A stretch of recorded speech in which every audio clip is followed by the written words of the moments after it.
Mornings in Willowbridge were always soaked in sunlight, the kind that made shadows into gentle things. Sarah greeted the early hours with coffee and the faint echo of last night's laughter. The club had met just as usual, four women pressed together by book spines and easy gossip, sipping Merlot in her living room while kids slept blocks away.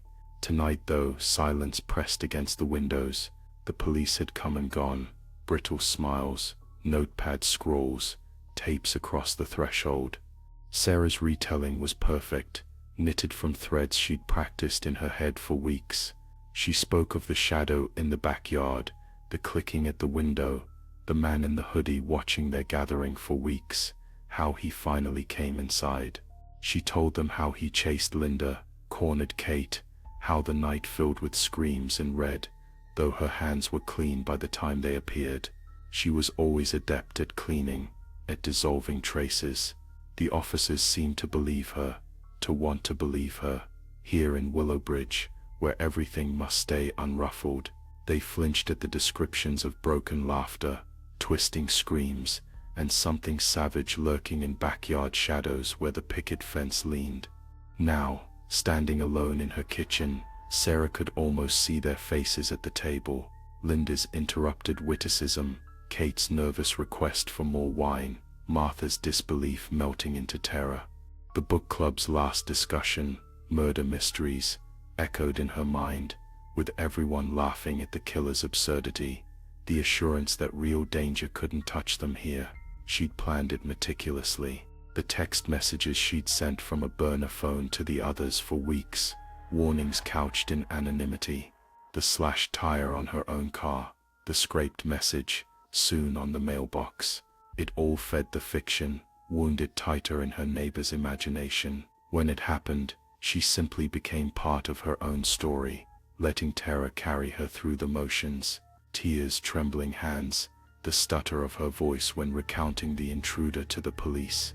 As the days slipped by, casseroles and sympathy filled her fridge. She smiled for the concerned women who knocked at her door, shared stories under trembling voices, and watched as they glanced nervously at her curtains. But nights wore on, and sleep carried whispers, faces floating just beyond the curtain, wine-dark stains beneath her fingernails that the bleach could not purge. Sometimes she heard glass clinking in the empty living room, the pages of their abandoned novel fluttering when no windows were open.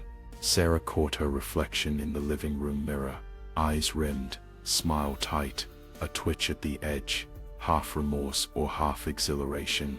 She knew she should feign healing, but there was a tug in her stomach, a thrill as she relived the story for each new visitor, shaping herself as victim and survivor. Yet sometimes, late at night, when the clock stilled at 3:14, someone knocked at the door 3 times, sharp, insistent. She told herself it was just the house settling, or maybe an eager neighbor, but the knock always came in threes, always at the hour when the world was emptiest. And though Sarah knew better than anyone that her stalker wasn't real, sometimes she wondered, as she lay awake with breath tight in her throat, if she'd summoned something after all, something that now waited outside with patient, relentless intent, knowing that inside there was no one left for her to protect.